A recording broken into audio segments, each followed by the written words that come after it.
Hello बच्चों, पिछला video जिसमें मैंने मैट्रिक्स के इन्वर्स के बारे में बात किया था, इन्वर्स ऑफ मैट्रिक्स यानी मैट्रिक्स का वो लेक्चर 9 था। ये मैट्रिक्स का लेक्चर नंबर 10 है। इस लेक्चर में मतलब आप ये कह सकते हैं इस क्लास में मैं मैट्रिक्स के मेथड द्वारा, मैट्रिक्स के तरीके से लीनियर साइमल्टेनियस इक्वेशन को कैसे सॉल्व किया जाता है इसके बारे में बताएंगे, है ना।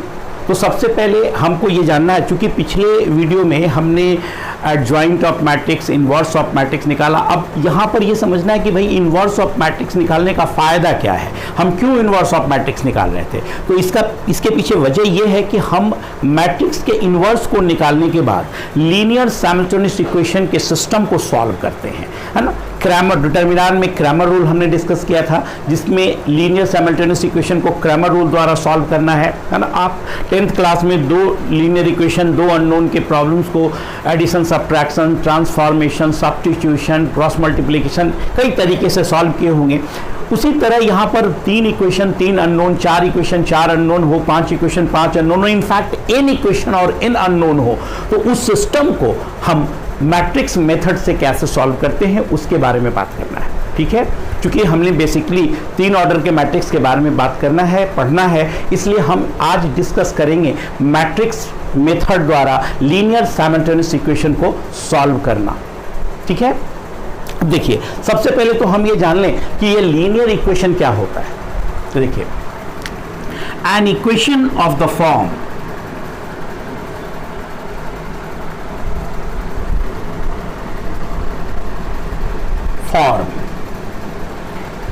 ax plus by equal to c is called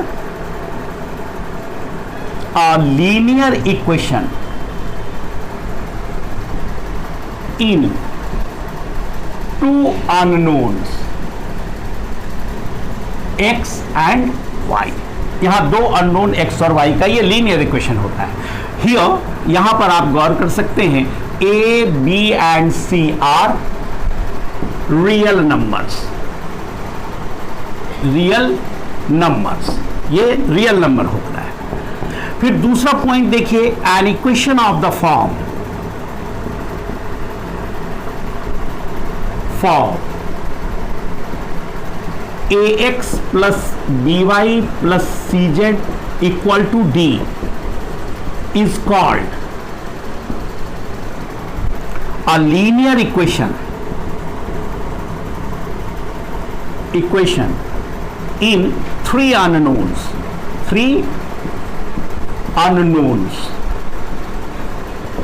x, y and z। here a, b, c, d are real numbers, ये सभी के सभी वास्तविक संख्याएं हैं। इसी आधार पर देखिएगा, similarly a1x1, a2x2, a3x3 dot anxn equal to b, ये कहलाएगा is called a linear equation in n unknowns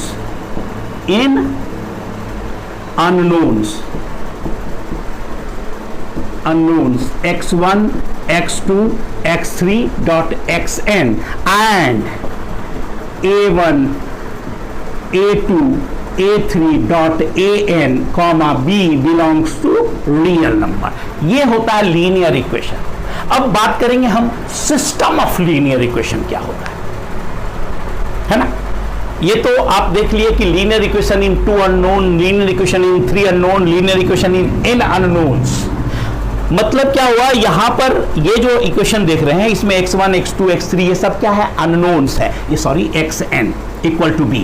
तो ये अननोन्स है और इसमें को हम लोग कहते हैं linear equation of n unknowns. अब बात करेंगे system of linear equation in 2 unknowns, 3 unknowns, 4 unknowns, in fact n unknowns क्या होता है।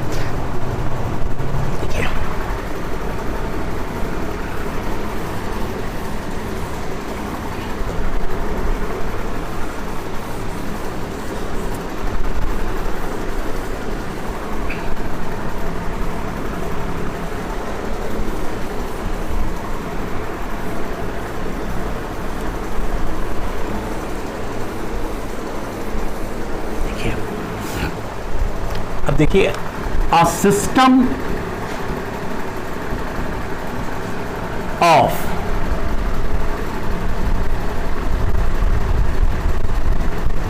simultaneous linear equations. A system of simultaneous linear equations क्या होता है? देखिए, a set of two or more linear equations of n unknowns is called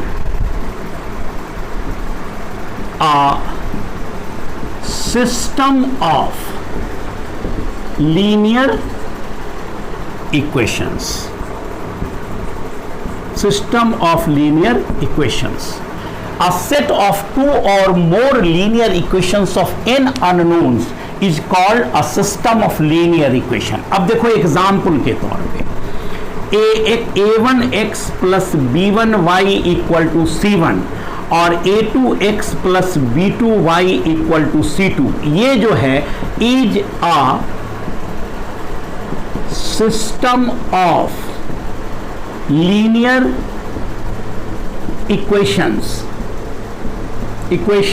of two unknowns x and y. इसे कहते हैं system of linear equation of two unknowns x and y, a1 b1 c1 a2 b2 c2. It is यार real number.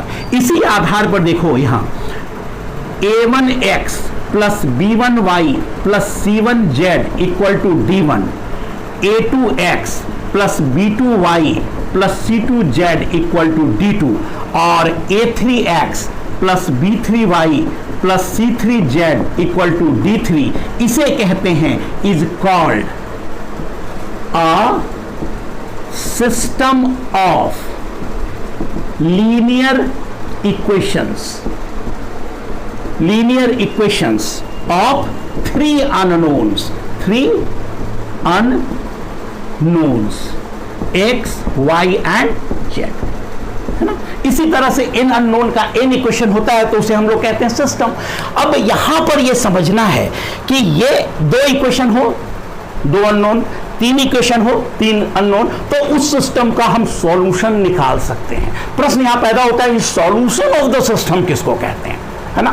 तो हम इस पर बात करेंगे. अभी आप देखिए यहां पर ये जो होता है इसे system of linear simultaneous equation of two unknowns कह सकते हैं. ये होता है linear system of simultaneous linear equation of three unknowns x y and z हो रहा है. यानी एक से अधिक इक्वेशन का, लीनियर इक्वेशन का जो सेट होता है उसे हम एक सिस्टम ऑफ लीनियर इक्वेशन कहते हैं. समझ में आ रहा है बात. अब बात आया कि भाई ये सॉल्यूशन ऑफ द सिस्टम का मतलब क्या होता है. देखिए,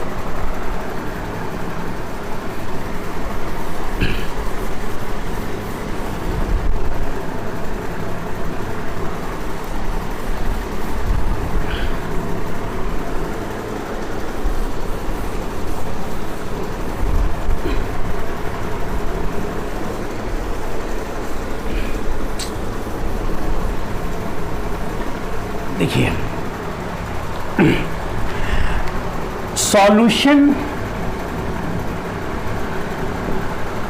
of a system of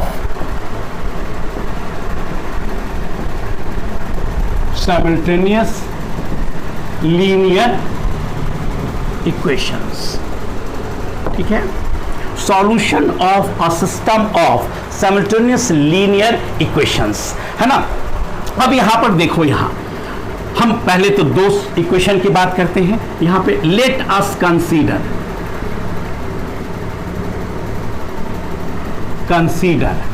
a system of linear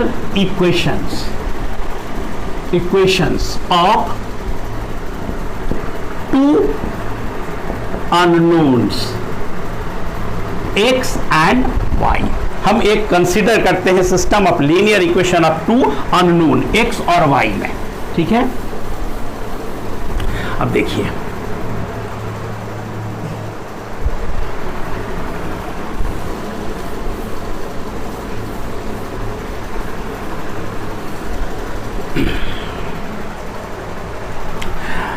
a1x b1y equal to c1, a2x b2y equal to c2, है ना। ये हम एग्जाम्पल ले रहे हैं यहाँ पे सॉल्यूशन ऑफ द सिस्टम। अब देखिए यहाँ पर linear equation in x and y है, और आप लोग ये 11th क्लास में पढ़ चुके होंगे कि every linear equation in x and why always represent a straight line. तो इसका मतलब है ये जो इक्वेशन है एक स्ट्रेट लाइन को रिप्रेजेंट करेगा। तो आप ये जान रहे हैं कि एक स्ट्रेट लाइन पर एक नहीं बल्कि इन्फाइनेटली मेनी पॉइंट्स होते हैं, यानी एक्स और वाई के इन्फाइनेटली मेनी वैल्यूज मिलेंगे जो इस इक्वेशन को सेटिस्फाई करेंगे। सिमिलरली इसमें भी हम देखेंगे एक्स और वाई के इन्फाइनेटली मेनी वैल्यूज मिलेंगे जो इस इक्वेशन को सेटिस्फाई करेंगे, है ना। लेकिन एक ऐसा सॉल्यूशन, एक्स और वाई का एक ऐसा सॉल्यूशन जो दोनों इक्वेशन को साइमल्टेनियसली सेटिस्फाई करता हो, उसे ही हम लोग सिस्टम ऑफ द इक्वेशन कहते हैं। क्योंकि जब दो स्ट्रेट लाइन है और अगर दोनों स्ट्रेट लाइन पैरेलल नहीं है तो एक दूसरे को कहीं एक पॉइंट पे कट करेगा, और जिस पॉइंट पर वो कट करेगा वहां पर एक्स और वाई का जो वैल्यू हमें मिलेगा वो इस इक्वेशन और इस इक्वेशन दोनों को सेटिस्फाई करेगा। तो हम ये कह सकते हैं कि solution of the system of linear equation का मतलब होता है अननोन के वो वैल्यू जो उस सिस्टम में जितने भी इक्वेशन हैं सभी को साइमल्टेनियसली सेटिस्फाई करेगा। तो उसी सेट को, उसी अननोन के वैल्यूज को हम लोग उस सिस्टम का सॉल्यूशन कहते हैं। यानी यहां पर ये दो इक्वेशन हमने देखा, दो इक्वेशन है तो हम कह सकते हैं solution of the system, solution of the system of linear equations of two unknowns x and y means values of x and y which satisfy both the equation of the system simultaneously. दोनों equation system को simultaneously satisfy करने वाला जो x Y का value होगा उसे ही हम लोग सॉल्यूशन ऑफ द सिस्टम कहते हैं। बात समझ में आ रहा है? सॉल्यूशन ऑफ द सिस्टम का मतलब होता है कि उस सिस्टम में जितने भी इक्वेशन हैं सभी इक्वेशन को सेटिस्फाई करने वाले अननोन के जो वैल्यूज होते हैं उन्हीं वैल्यूज को सॉल्यूशन ऑफ द सिस्टम कहते हैं। अब फिर बात आता है यहां पर, हम देखिए दूसरे एग्जाम्पल में लेते हैं, तीन इक्वेशन और तीन अननोन अगर है तो उसका सॉल्यूशन क्या होगा।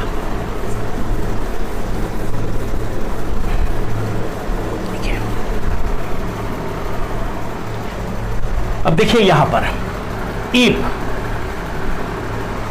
Sorry,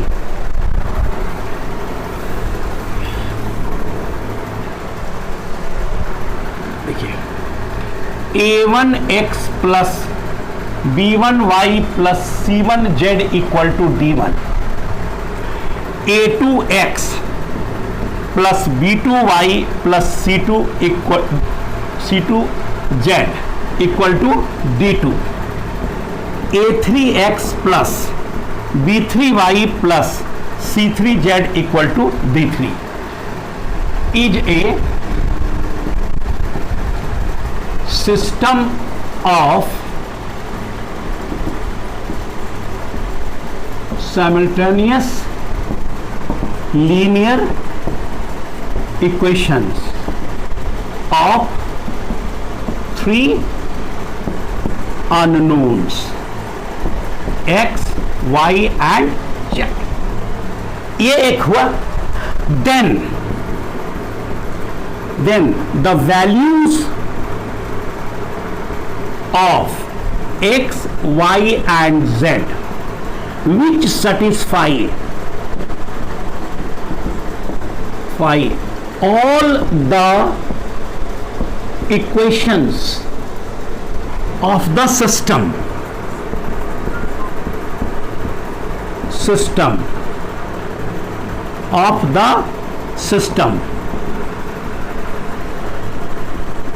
simultaneously is called solution of the system। यानी सिस्टम का सॉल्यूशन का मतलब हुआ ये जो तीन इक्वेशन देखा आपने, इन तीन इक्वेशन में एक्स वाई और जेड के वो वैल्यू का सेट जो तीनों इक्वेशन को साइमल्टेनियसली सेटिस्फाई करता हो, उसे ही हम लोग सिस्टम का सॉल्यूशन कहते हैं। ये तो बात समझ में आया कि सिस्टम का सॉल्यूशन हो गया। अब ये जरूरी नहीं है कि सिस्टम का सॉल्यूशन मिले ही मिले, है ना। अगर सिस्टम का सॉल्यूशन मिला तो उस सिस्टम को कहते हैं कंसिस्टेंट, और अगर सॉल्यूशन नहीं मिला तो उस सिस्टम को कहते हैं इनकंसिस्टेंट। यानी we can say that a system of linear simultaneous equations is said to be consistent if it has solution and said to be inconsistent if it has no solution। बात समझ में आ रहा है। यानी ये आवश्यक नहीं है कि सिस्टम ऑफ लीनियर इक्वेशन में हमें सॉल्यूशन मिल ही जाए, यानी एक्स वाई जेड के वो ऐसे वैल्यू मिले ही जो तीनों इक्वेशन को साइमल्टेनियसली सेटिस्फाई करता हो। अगर ऐसा नहीं हो, ऐसा मिला तो सॉल्यूशन को बोला जाता है कंसिस्टेंट, और अगर सॉल्यूशन नहीं मिला तो उसे बोलते हैं इनकंसिस्टेंट। अब फिर देखिए, अगर सॉल्यूशन मिला तो यूनिक मिला या इनफाइनाइटली मेनी मिला। अगर ये वर्ड हमने यूज किया यूनिक और इनफाइनाइटली मेनी, तो आपको कंफ्यूजन हुआ यूनिक क्या हुआ और इनफाइनाइटली मेनी क्या हुआ। तो देखो, अगर तीन इक्वेशन है, तीन अननोन है, एक्स वाई जेड का एकमात्र ऐसा सेट है जो तीनों इक्वेशन को सेटिस्फाई करता है, तो उसको कहते हैं यूनिक सॉल्यूशन। और अगर मान लो एक्स वाई का ऐसा इनफाइनाइटली मेनी सेट्स मिलेगा, ट्रिपलेट यानी तीन एक्स वाई जेड के तीन ऐसे सेट्स इनफाइनाइटली मेनी मिलेंगे जो इक्वेशन को सेटिस्फाई करते हैं, तो उसको कहा जाता है इनफाइनाइटली मेनी सॉल्यूशन। तो यहां पर हो सकता है कि किसी सिस्टम के यूनिक सॉल्यूशन हो, मतलब एक एक्स का वैल्यू, एक वाई का वैल्यू, एक जेड का वैल्यू जो तीनों को सेटिस्फाई करता हो, या हो सकता है एक्स वाई जेड के इनफाइनाइटली मेनी वैल्यू हो जो तीनों इक्वेशन को सेटिस्फाई करता हो, या हो सकता है एक्स वाई जेड का वैल्यू मिले ही नहीं। तो अगर सॉल्यूशन मिले आइदर यूनिक और इनफाइनाइटली मेनी तो बोलते हैं सिस्टम को कंसिस्टेंट, अगर सॉल्यूशन नहीं मिले तो सिस्टम को बोलते हैं इनकंसिस्टेंट। अब यहां पर हम बात करेंगे कब सॉल्यूशन मिलेगा और कब सॉल्यूशन नहीं मिलेगा। तो अभी आप ये देखिएगा, ये इंपॉर्टेंट पॉइंट है। A system of linear equation is said to be consistent if it has solution, and a system of linear equation is said to be inconsistent if it has no solution।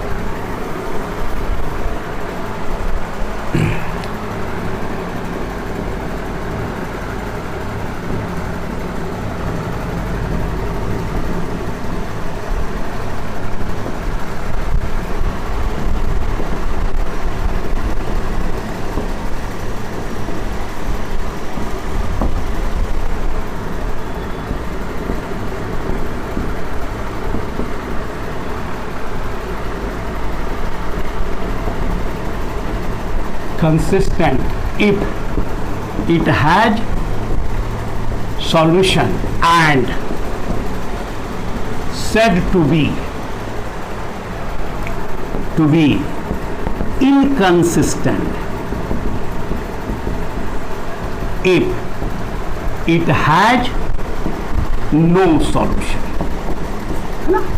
अगर solution, ये आप note में इस point को लिखेंगे कि system को consistent कब बोलते हैं और इनकंसिस्टेंट कब बोलते हैं। अगर सॉल्यूशन मिला तो कंसिस्टेंट और सॉल्यूशन नहीं मिला तो इनकंसिस्टेंट। अब हम यहाँ पर एक एग्जाम्पल के थ्रू बता रहे हैं कि कैसे सॉल्यूशन मिलता है। तो late us consider a system of linear simultaneous equation of three unknowns, है ना। अब देखिए,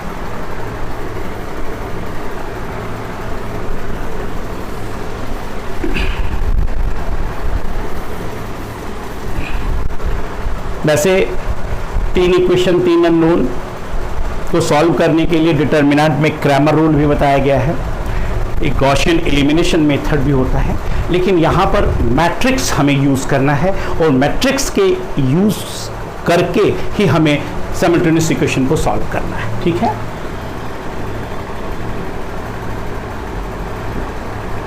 let us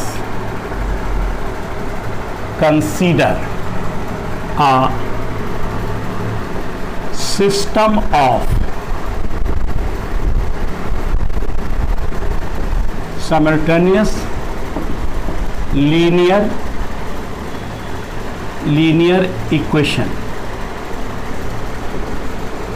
equations of 3 unknowns x, y and z हम कंसीडर करते हैं, है ना। देखिए बाबू, ये इक्वेशन मान लेते हैं यहाँ पे a1x b1y c1z equal to t1, a2x b2y c2z equal to t2, a3x b3y c3z equal to t3, ये मान लिया हमने। अब क्या करते हैं, लेट ए एक मैट्रिक्स मानते हैं जिसको कि कोफिशिएंट मैट्रिक्स कहा जाता है, यानी a b c x y z के जो कोफिशिएंट्स हैं उन सभी को वैसे ही लिखना है जैसे इक्वेशन में आया है, as they occur in the equation. अब देखिए a1 b1 c1, a2 b2 c2, a3 b3 c3, ये हमने लिख दिया यहाँ पे, है ना। हियर यहाँ पे ये मेंशन कर देते हैं a इज कॉल्ड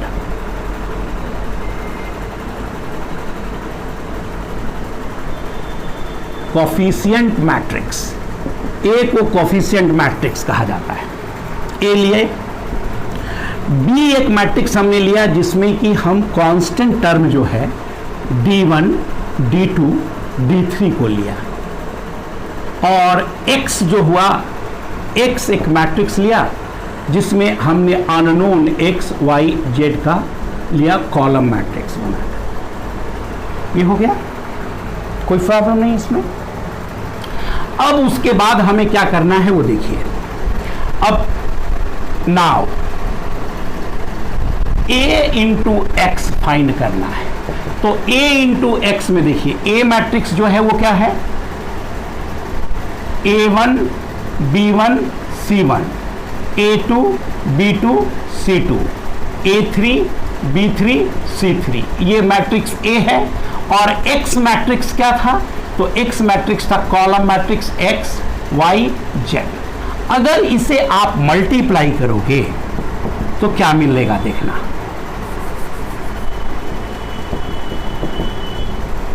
देखो a1x plus b1y plus c1z, आगे तो नहीं जाना है क्योंकि दूसरा कॉलम है ही नहीं। फिर देखो यहां पर a2x b2y और c2z, और a3x b3y और c3z। अब आप यहां देखो कि ये जो है वो d1 के बराबर है, सीधा इक्वेशन। दूसरा जो है d2 के बराबर है, यानी ax बराबर आप ये लिख सकते हो d1 d2 d3, है ना, from given equation. It implies, यहां पर हमें क्या मिल रहा है, इट इंप्लाई, ये हुआ किसके बराबर, b के बराबर। ये मैट्रिक्स b माना था हमने, यानी हम ये कह सकते हैं कि ये जो सिस्टम मिला हमें, ये देखिए ये क्या मिल रहा है यहां, यानी a और b को, a और x को जब हमने मल्टीप्लाई किया तो हम देखेंगे हियर a इंटू एक्स बराबर क्या मिल गया, b। इसको आप पहला मान लीजिए, छोड़ दीजिए यहां पे, है ना। क्लियर हो गया ये चीज। अब क्या करते हैं देखिए, बहुत सारे लोग डायरेक्ट इसमें इक्वेशन लिख देते हैं, हम यहां पर तीनों केस डिस्कस करेंगे। बिल्कुल, जिससे आपको ये पता चलेगा कि कब सिस्टम कंसिस्टेंट होगा, कब सिस्टम इनकंसिस्टेंट होगा। इन सब चीज के बारे में एक ही बार में हम डिस्कस कर रहे हैं यहां पे। अब देखिए अब हम क्या करते हैं, नाउ देखिए adjoint of matrix A, adjoint of matrix ए में ax से मल्टीप्लाई करते हैं, तो ये हो गया adjoint of matrix A into B. देखिए adjoint of matrix A into B किया। Matrix multiplication is associative, we know that.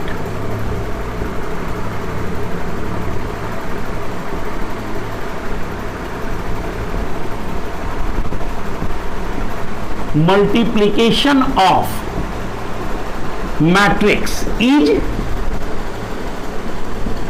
associative। इसका मतलब यह हुआ कि adjoint of matrix A into x हो गया।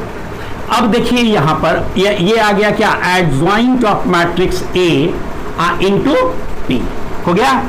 अब देखिए किसी भी मैट्रिक्स के में अगर उसके एडजॉइंट से मल्टीप्लाई करते हैं तो हम ये क्या लिखेंगे, determinant of matrix A into identity matrix of order 3 into x बराबर हो गया adjoint of matrix A into B हुआ। क्योंकि हम ये लिख सकते हैं, वी नो, हमने पहले भी प्रूफ किया था कि adjoint of A into A बराबर determinant of matrix A into identity matrix, ये इक्वेशन बताया हमने। तो ये हुआ determinant identity matrix into.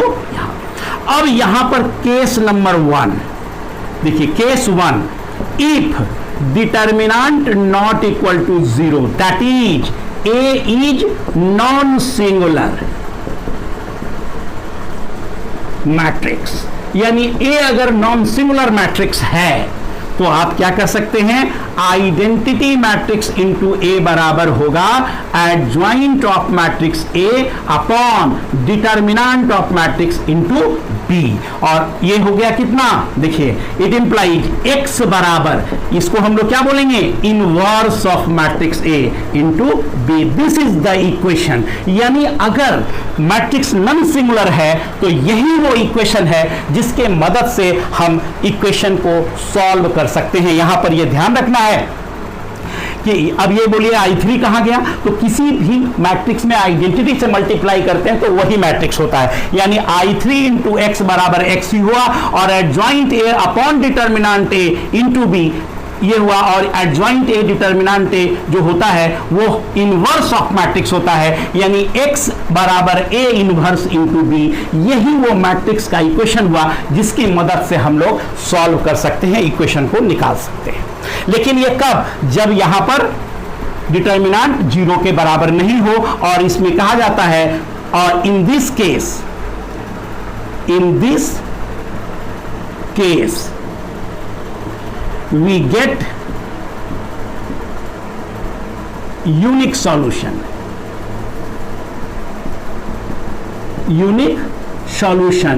and system is consistent।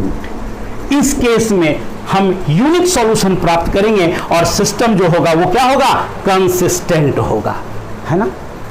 फिर आप दूसरा केस आ देखिए,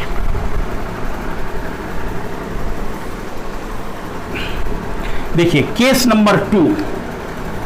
केस नंबर 2 में हम आते हैं, if determinant A equal to 0 and adjoint of matrix A into B is equal to 0, यह भी 0 हो जाए तो ये कह सकते हैं, so determinant of A into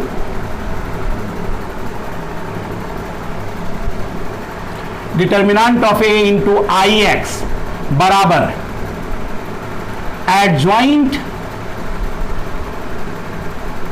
A into B. अब ये बताइए यहां पर कि अगर मान लीजिए ये भी 0 हो और ये भी 0 हो तो is true for all values of x, x के हर मान के लिए ट्रू हो रहा है, यानी कहा जाएगा सो इन दिस केस, क्योंकि आप ही सोचिए एडजॉइंट ए इंटू बी अगर जीरो हो रहा है, डिटर्मिनेंट जीरो है, तो x अगर कुछ भी लें, अगर x y z का वैल्यू कुछ भी ले लें, यह सिस्टम को तो सेटिस्फाई करेगा ही करेगा। So in this case system has infinitely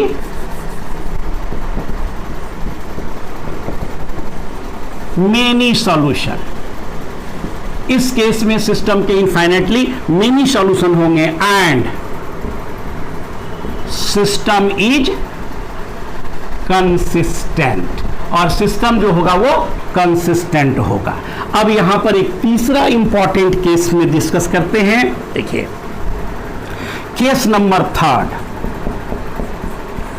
if determinant a equal to 0 and adjoint of matrix A into B not 0, then determinant of A into X equal to adjoint of A into B will not be possible, will not be possible। ये संभव ही नहीं है। क्यों भाई? ये zero हो जाए और नॉट जीरो हो जाए। So system has no solution, और सिस्टम का सॉल्यूशन नहीं होगा, और सिस्टम कहा जाएगा क्या? Inconsistent. System has no solution and system is inconsistent. Inconsistent यानी सॉल्यूशन कब नहीं मिलेगा? जब डिटर्मिनेंट जीरो हो और adjoint A into B not equal to zero हो, सिस्टम का सॉल्यूशन नहीं मिलेगा। हाँ, डिटर्मिनेंट अगर जीरो के बराबर नहीं है तो सिस्टम के यूनिक सॉल्यूशन मिलेंगे, है ना। अब देखिए इन सब चीजों को देखने के बाद हम यहाँ पे एक एग्जाम्पल देंगे, प्रॉब्लम्स को सॉल्व करके बताएंगे आपको कि कैसे हम लोग निकालते हैं जब वो डिटर्मिनेंट जीरो नहीं होता है तब, यानी मैट्रिक्स अगर नॉन सिंगुलर होता है तब। हम यहाँ पे ये लिखते हैं if determinant not equal to zero then A inverse B बराबर एक्स, यही वो सिस्टम का सॉल्यूशन होगा और यही वो इक्वेशन होगा जिससे हम सिस्टम को सॉल्व करेंगे, है ना। तो तीन का ही एग्जाम्पल लेते हैं। ये देखिए, using matrix method solve the following system of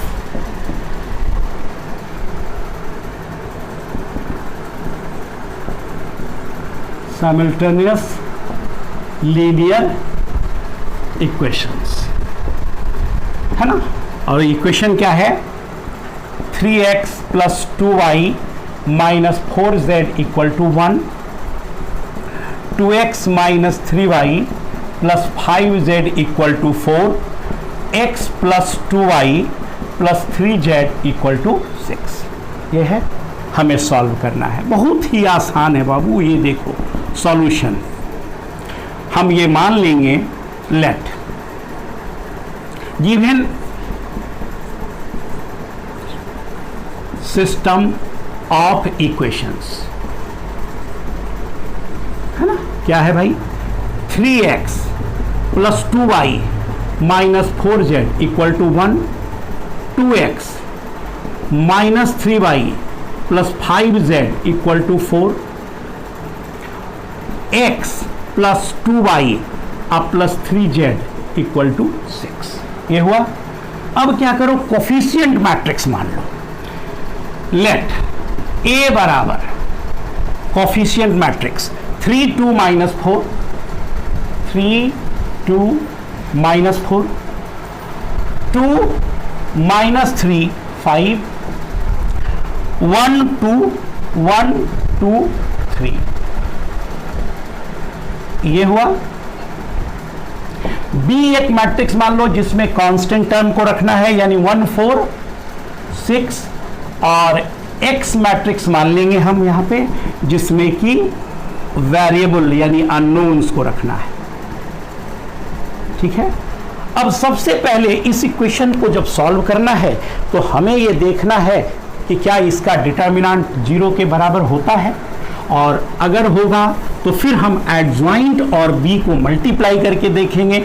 अगर 0 नहीं हुआ तो फिर हम इन्वर्स निकाल करके उसको सॉल्व कर सकते हैं।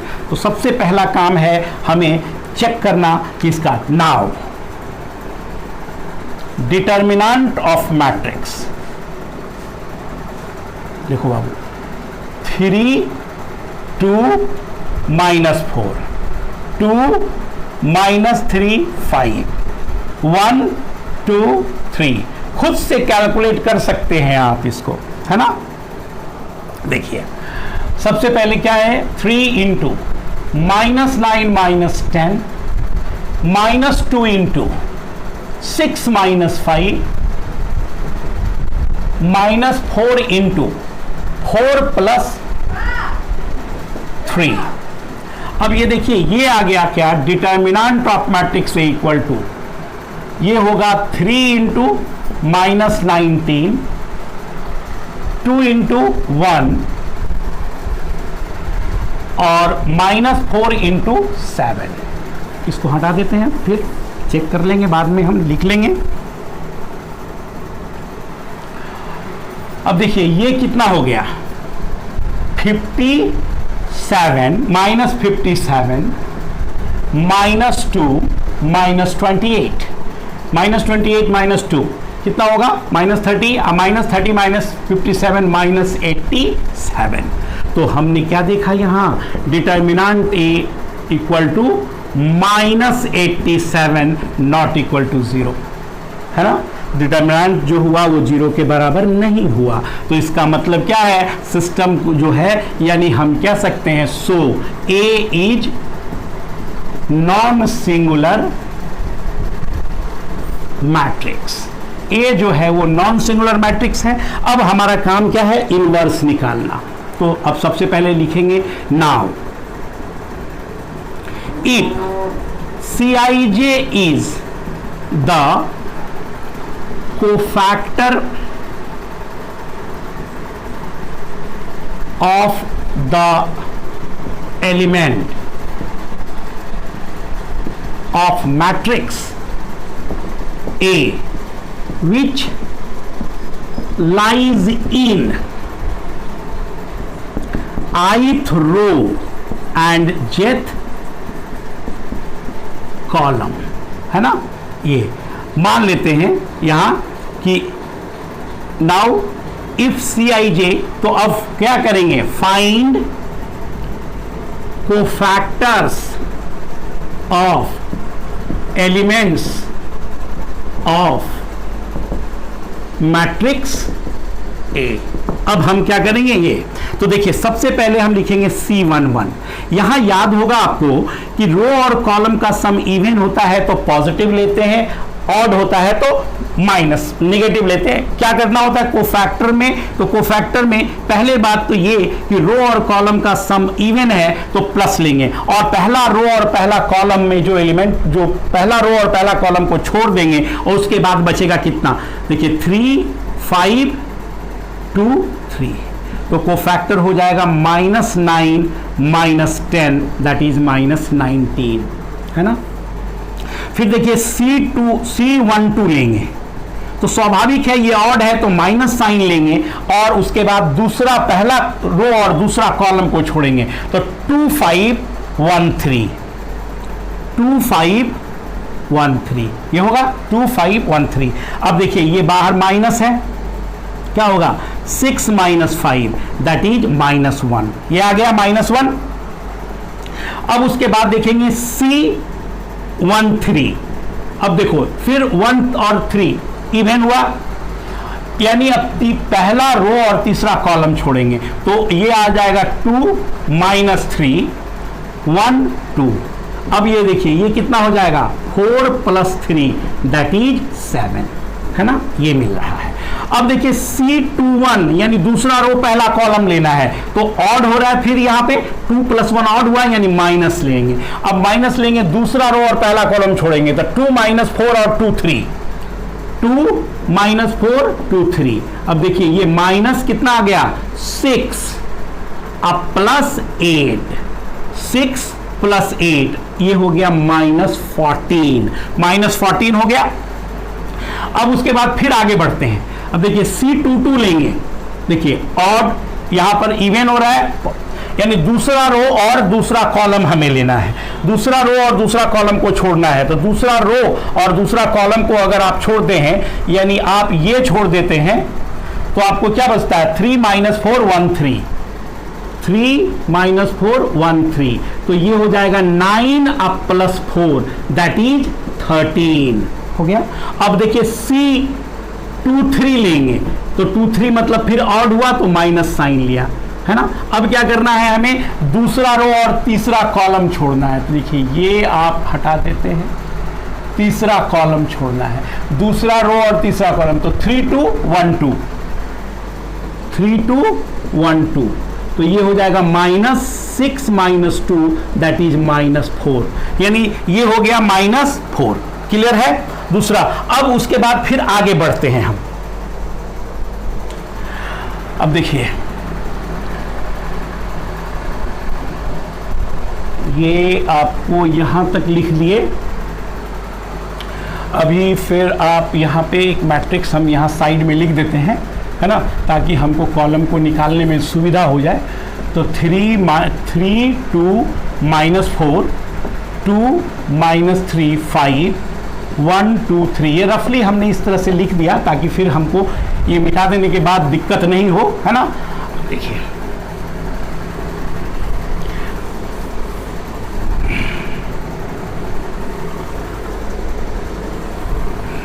अब देखिए फिर उसके बाद हमें क्या लिखना है, देखिए C23 लिख लिए, अब C31 लिखना है, तो 31 इवन हो रहा है यानी प्लस। अब देखिए तीसरा रो पहला कॉलम छोड़ेंगे, तो तीसरा रो और पहला कॉलम छोड़ दिया हमने, तो क्या आ गया 2 - 4 और माइनस, देखिए ये हुआ 2 - 4 -3 5। अब देखिए ये कितना हो जाएगा 10 - 12 दैट इज -2 हो गया। अब देखिए C32 लेंगे, माइनस का साइन लेंगे, यानी अब हमको तीसरा रो और दूसरा कॉलम छोड़ना है, तो कितना हो रहा है यहाँ पे 3 - 4 2 5। अब देखिए ये होगा कितना -15 अब +8 दैट इज -23 हो गया।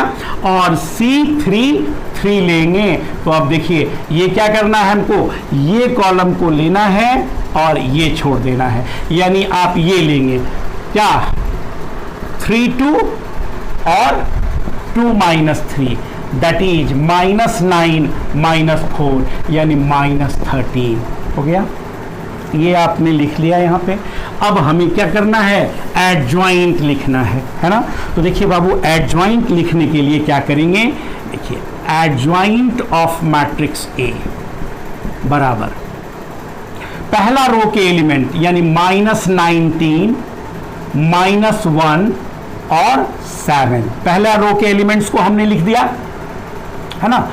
अब देखिए पहला रो के एलिमेंट को जब हमने लिख दिया, अब दूसरे रो के एलिमेंट्स यानी ये है -14 13 और -4, दूसरा रो, तीसरा रो में आ गया -2 -23 -13, और इसका ट्रांसपोज करना है, यही ना। अब आप ट्रांसपोज जब कर देंगे तो आपको जो मैट्रिक्स मिलेगा वो क्या मिलेगा, अब ये इसकी आवश्यकता नहीं है। अब आप देखें एडजॉइंट ऑफ मैट्रिक्स ए क्या मिल रहा है हमें, देखिए adjoint of matrix A equal to -19, पहला रो को कॉलम बनाना है, -1 7 -14 13 -4 -2 -23 और -13 this is adjoint of matrix ए। ये मैट्रिक्स ए का क्या हो गया? एडजॉइंट हो गया। ठीक है, कोई प्रॉब्लम नहीं इसमें। अब हमें इनवर्स निकालना है। ए इनवर्स बराबर adjoint of matrix A upon determinant of A, और चूंकि डिटर्मिनेंट ऑफ ए -87 आया था, यानी 1 अपॉन -87 एडजॉइंट -19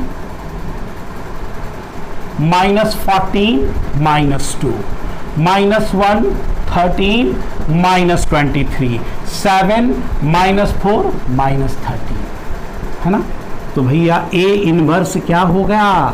ए इनवर्स हो जाएगा, देखिए डिवाइड कर दीजिए, 19 अपॉन 87, 14 अपॉन 87, 2 अपॉन 87। पहला रो 1 अपॉन 87 माइनस 13 अपॉन 87, 23 अपॉन 87 और माइनस 7 अपॉन 87, 4 अपॉन 87 और 13 अपॉन 87। ये हो गया इनवर्स, है ना। ये ए इनवर्स मिला। अब क्या करना है?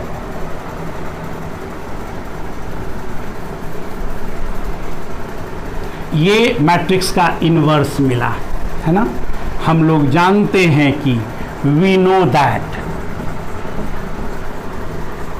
ए इनवर्स बी बराबर होता है एक्स, है ना।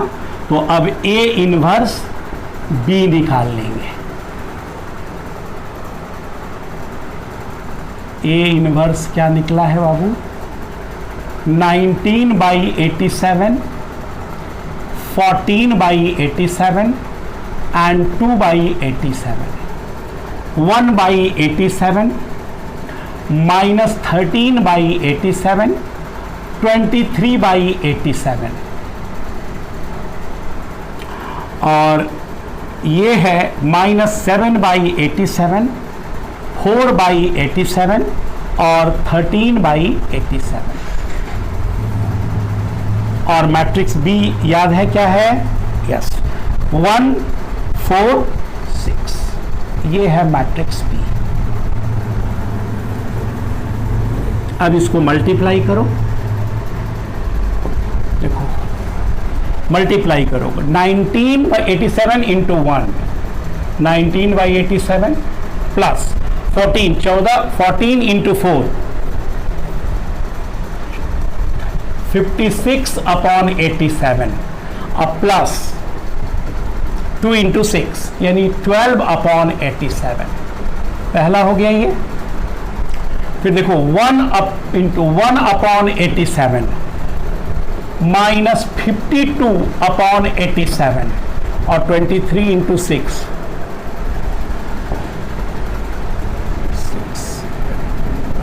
138 अपॉन 87। फिर ये हो गया -7 अपॉन 87 प्लस 16 अपॉन 87 और प्लस 78 अपॉन 87, है ना। अब ये मैट्रिक्स जो हुआ, अब इसे आप सिंप्लीफाई करेंगे तो आपको ये मिल जाएगा। देखिए कितना, इसको कैलकुलेट कीजिए 1, इसको कैलकुलेट कीजिए 1 और इसको कैलकुलेट कीजिए 1, ये मिल गया, है ना। अब देखिए यहाँ पर ए इनवर्स बी बराबर क्या मिला? 1 1 1, है ना। इट इम्प्लाइज x बराबर हो गया कितना? 1 1 1 और इट इम्प्लाइज x क्या था? x y z। तो ये बराबर कितना मिल गया यहाँ पे? 1 1 1। यानी इस सिस्टम का unique solution x = 1, y = 1 and z = 1 is the only solution of the system. ये मैट्रिक्स मेथड द्वारा लीनियर साइमल्टेनियस इक्वेशन को सॉल्व करने का तरीका है। सॉल्यूशन नहीं मिलेगा, सॉल्यूशन इनफाइनाइटली मेनी मिलेगा, इस पे हम फिर डिस्कस करेंगे नेक्स्ट वीडियो में। आज का ये वीडियो यहीं तक है, अगले क्लास में फिर मिलेंगे जिसमें लीनियर साइमल्टेनियस इक्वेशन के इनफाइनाइटली मेनी सॉल्यूशन और homogeneous system of linear equation के प्रॉब्लम्स को कैसे सॉल्व किया जाता है उसके बारे में डिस्कस करेंगे, और तब जाकर के फाइनली इनवर्स निकालने के लिए एलिमेंट्री रो ट्रांसफॉर्मेशन और एलिमेंट्री कॉलम ट्रांसफॉर्मेशन के बारे में बात करेंगे। ठीक है, अगर मेरा वीडियो पसंद आया तो लाइक करें, सब्सक्राइब करें, ज़्यादा से ज़्यादा शेयर करें। कोई भी कमेंट्स जो है वो किसी भी टीचर को जो वीडियो बना रहे हैं, यूट्यूब पे अपलोड कर रहे हैं, उनको इंतज़ार होता है लाइक का, डिसलाइक का। इससे हमें कोई पैसा नहीं मिलता है, बल्कि इससे हमें इंस्पिरेशन मिलता है कि हम ज़्यादा से ज़्यादा वीडियो बनाएं और आपके सामने लाएं। अगले क्लास में फिर मिलेंगे आपसे, तब तक के लिए बाय।